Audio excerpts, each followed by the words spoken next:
ทียบกันขนาดที่รถคันนี้เป็นรถธรรมดารถที่สอง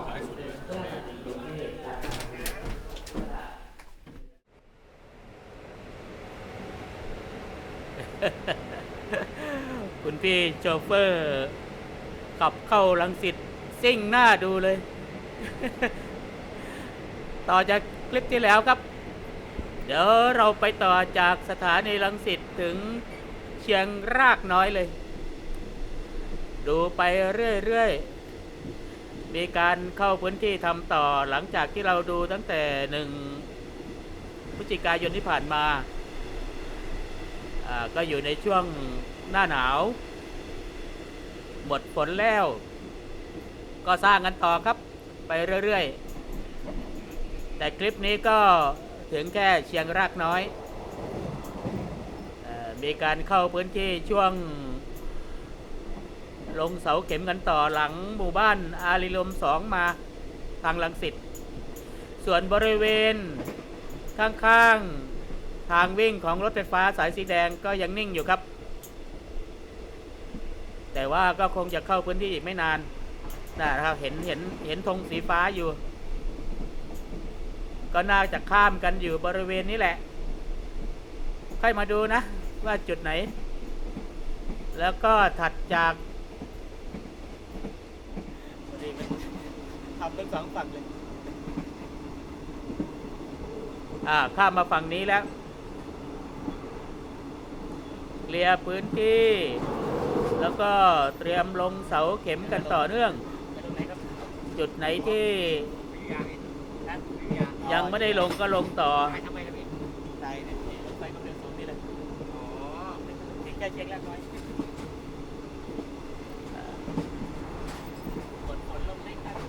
จุดที่ลงแล้วก็จะเตรียมเปิดหลุมหล่อฐานรากครับ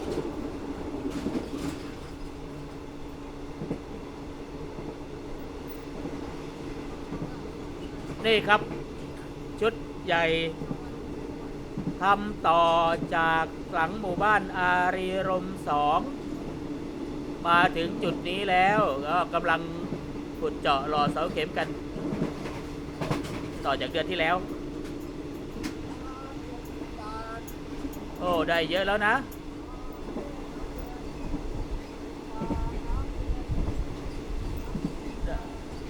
เดือนที่แล้วเพิ่งถึงตรงนี้ครับปูนเสาเข็มเซ็ตตัวแล้วก็เปิดหลุมแยกสกัดหัวเสาเข็มออกผูกเหล็กรอฐานรากเหมือนที่เราเห็นประจำนั่นแหละได้ครับ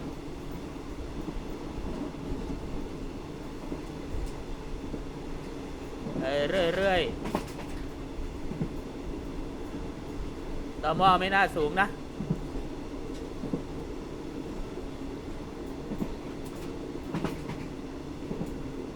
เลยครับเริ่มจะรอฐานรากกันแล้ว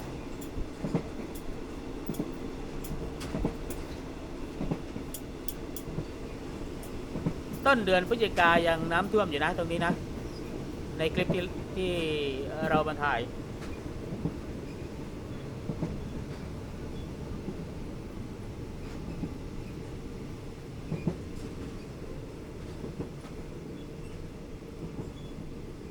ตรงนี้ก็หลังหมู่บ้านอารีรม1ยักษ์สกัดหัวเสาเข็มเตรียมรอไว้แล้วแต่ก็ยังไม่ได้ทำต่อครับเดี๋ยวก็ถึงคิว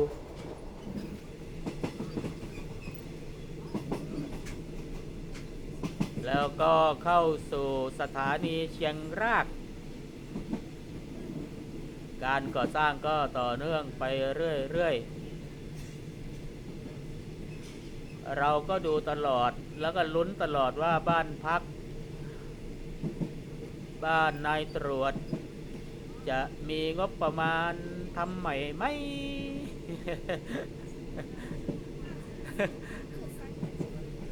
สถานีอื่นเขารื้อหมดแล้วอ่ะ เดี๋ยวเราก็ดูไปเรื่อยๆครับแต่ตอนนี้ก็ยังไม่ได้รื้อเพราะทางวิ่ง จะวิ่งผ่านหลังบ้านพักไปนี่ครับสถานีเชียงราก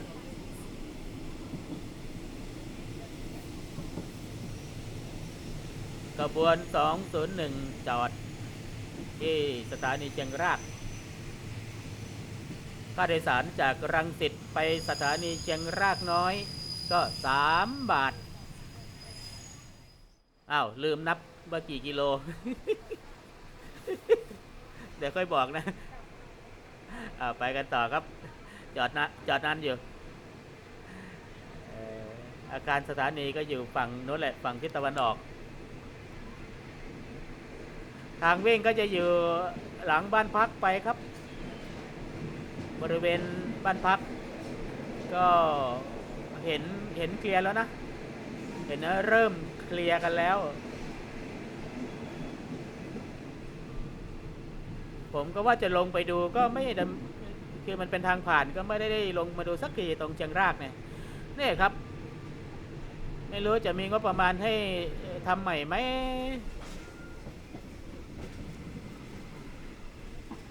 ผูกเหล็กหล่อฐานรากหลังวัดเวรุวันผมก็พูดติดปากว่าเป็นหน้าวัดจริงๆตรงนี้หลังวัดครับหน้าวัดจะอยู่ฝั่งคลองเปรมประชาแล้วก็มีสะพานข้ามมาก็แล้วก็เจอประตูโขงวัดเวรุวันนั่นแหละเขาเรียกหน้าวัด แต่แถวนี้ก็เรียกหลังวัด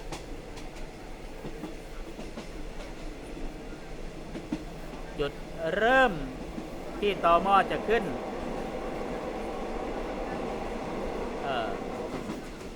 ข้ามคลอง1เนี่ยก็เริ่มแล้วครับเริ่มจะผูกเหล็กเพื่อที่จะหล่อตม.ข้ามถนนหมายเลข3214ขวามือเราไปมหาลัยธรรมศาสตร์ศูนย์รังสิตซ้ายมือไปสามโคกปทุมธานีแล้วก็ลงเสาเข็มไว้แล้ว3 ตม.ตรงช่องว่างพอดีครับแล้วก็ตม.นี้ก็เริ่มจะทำฐานรากแล้ว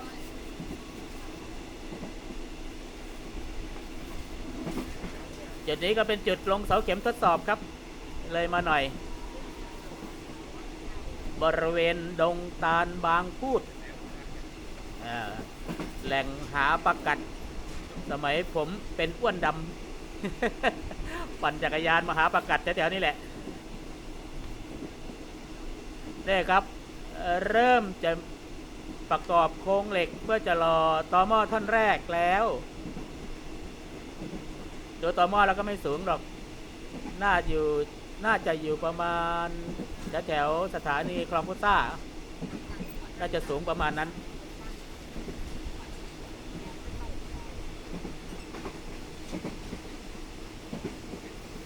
ก็ต่อเนื่องจากเดือนที่แล้วไซส์นี้ก็คุณน้าหงวนเขาจะดูแลอยู่ นางหวนแกก็จะถ่ายรถไฟให้ดูทุกวันตรงที่หยุดรถไฟมหาวิทยาลัยธรรมศาสตร์ศูนย์รังสิตครับ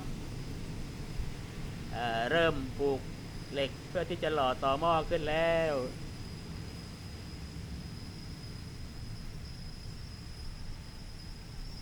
ที่หยุดรถไฟมอธรรมศาสตร์ครับคลองเปรมประชาก็ขนานรางรถไฟไปไกลอยู่นะน่าจะถึงบางปะอินแล้วนะ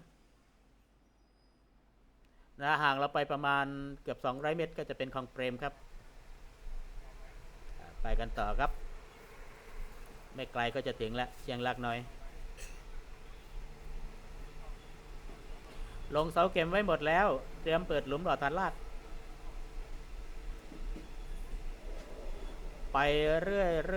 อยๆสัญญาที่ 4.2 Unique Engineering จากบางซื่อไปโคราชก็จะมีอยู่2ช่วงนี่แหละครับสัญญาที่ 4.2 กับสัญญาที่ 4.6 ช่วงพระแก้วสระบุรี เราก็ไปดูแล้วเมื่อปลายพฤศจิกายนที่ผ่านมานี่เอง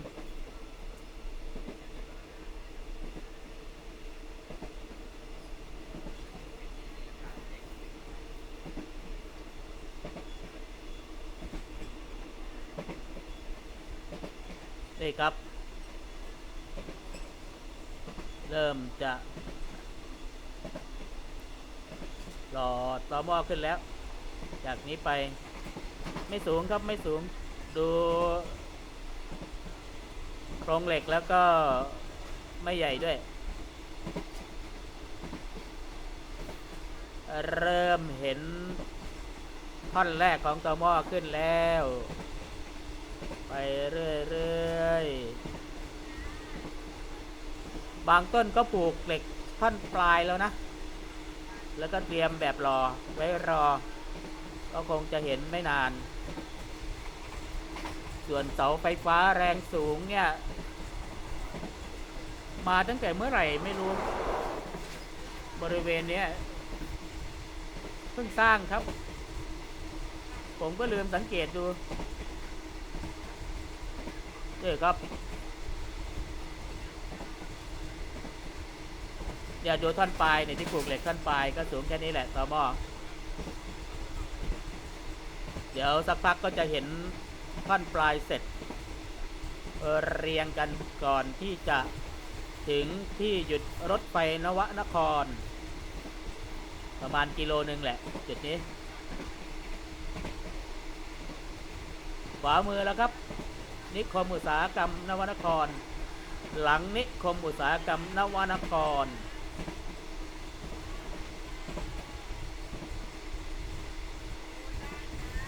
ขึ้นแล้วต้นแรกต้นที่ประกอบโครงแบบที่เราเห็นนานแล้วมาถึงปลายเดือนธันวาคมก็แกะแบบออกเรียบร้อยเป็นต้นแรกของสัญญาที่ 4.2 ที่อยู่ในสภาพเรียบร้อย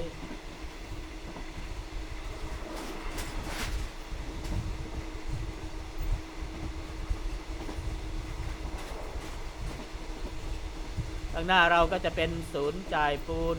TPI ครับนี่ครับ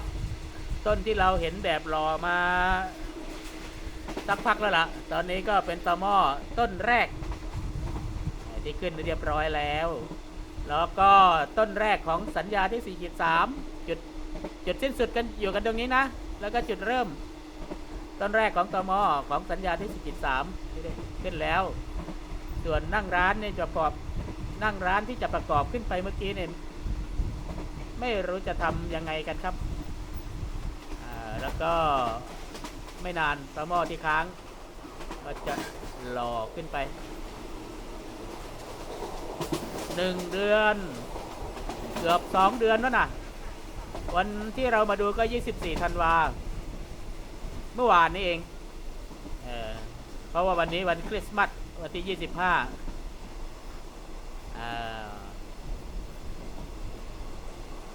ฐานราก1ฐานรากมี3 ต่อหม้อครับทางวิ่งหลักก็สูงมากเดี๋ยวเราลงที่เชียงรากน้อยแล้วก็เดินดูครับ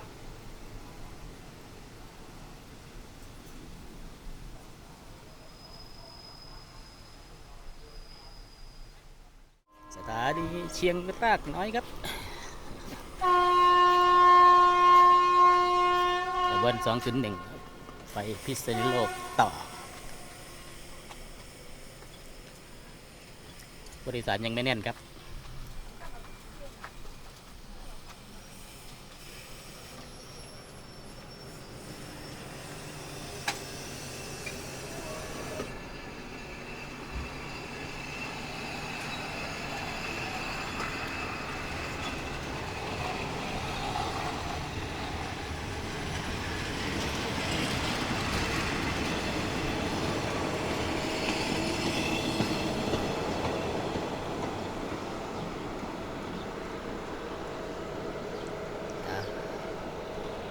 เราก็ดูการก่อสร้างกันต่อ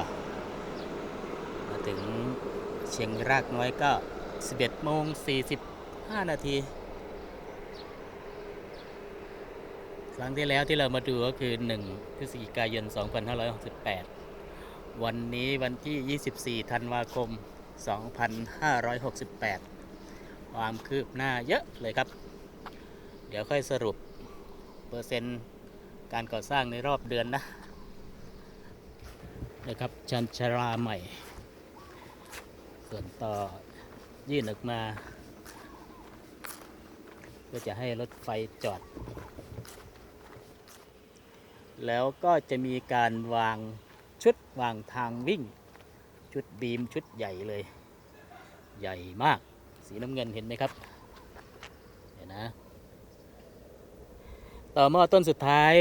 ของสัญญาที่ 4/3 ตัวนี้เป็นสัญญาที่ 4/3 แล้วนะขึ้นแล้วแต่ก็ยังเหลืออีกหลายต้นที่ยังเริ่มขึ้นตามกันมาที่ค้างไว้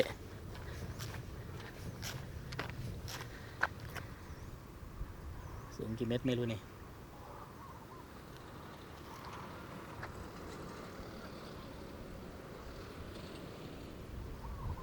ส่วนสถานีใหม่นี่ยังไม่ได้ใช้ครับยังใช้สถานีเดิมอยู่กลุ่มแคนก็มีจีนด้วย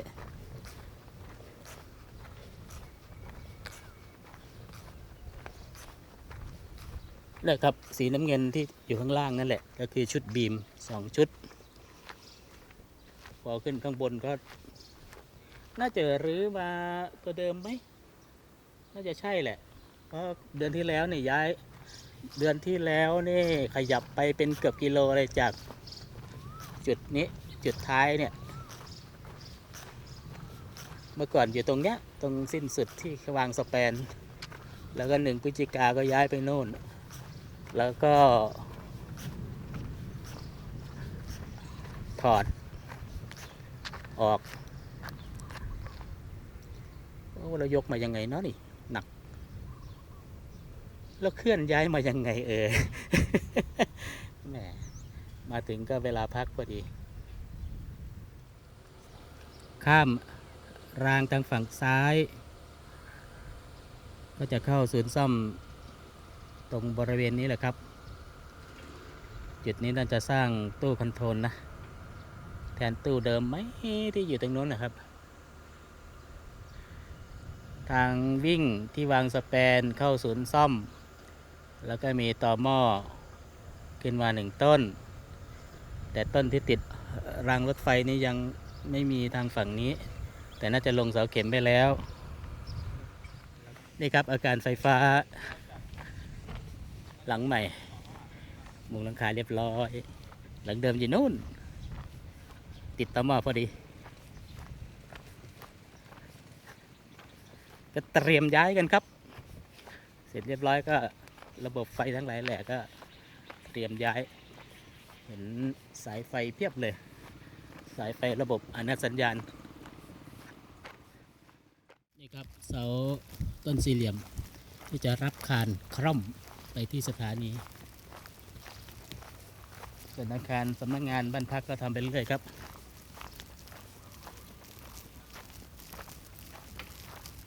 เสาต้นที่เราดูว่ามีท่อน้ำมันเมื่อหลายเดือนก่อนก็เรียบร้อย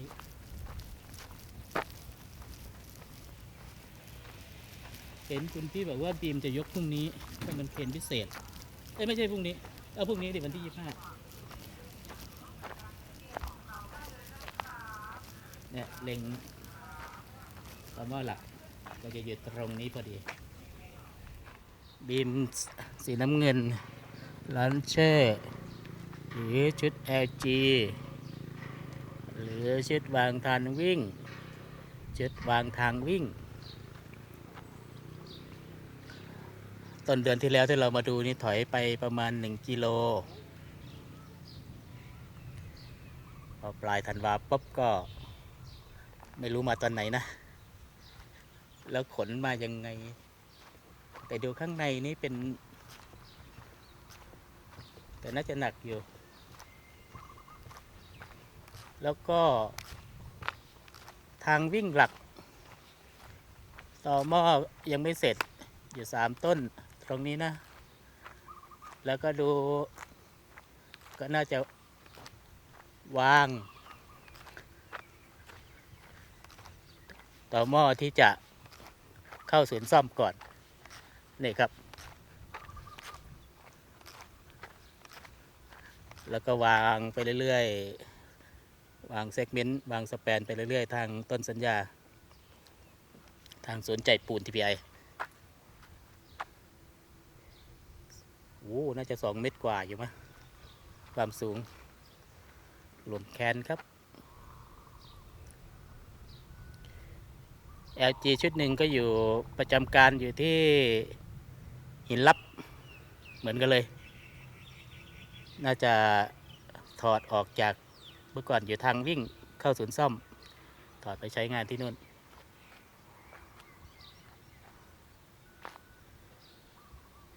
นะครับอัปเดตปลายปี24 ธันวาคมให้เห็นแล้วว่ามีการจะวางสแปนฝั่งนี้ส่วนทั้งวิ่งหลักนี้ก็ยังไม่เสร็จดีอยู่หลายต้นอยู่ที่ถ่ายมาเมื่อกี้นะจากศูนย์ใจปูนมา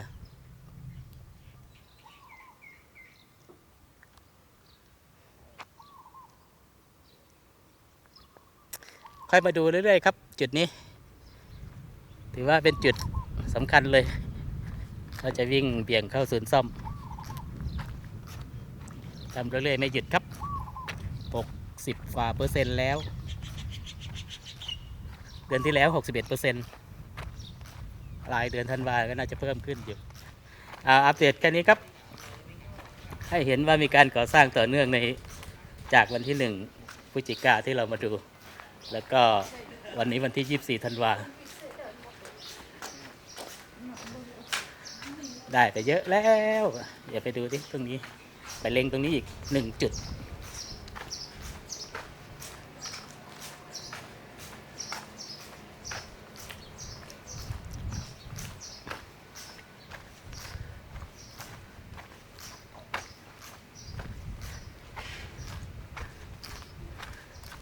เนี่ยครับต้นเดือนที่แล้วนี่ยังลงเข็มกันแล้วก็ฝนลงด้วยพอฝนไม่มีก็ลงเข็มเสร็จเรียบร้อยส่วนศูนย์ซ่อมบำรุงสัญญาที่4/4เนี่ยเห็นก่อสร้างก็เยอะแล้วนะต้องเข้าไปดูครับ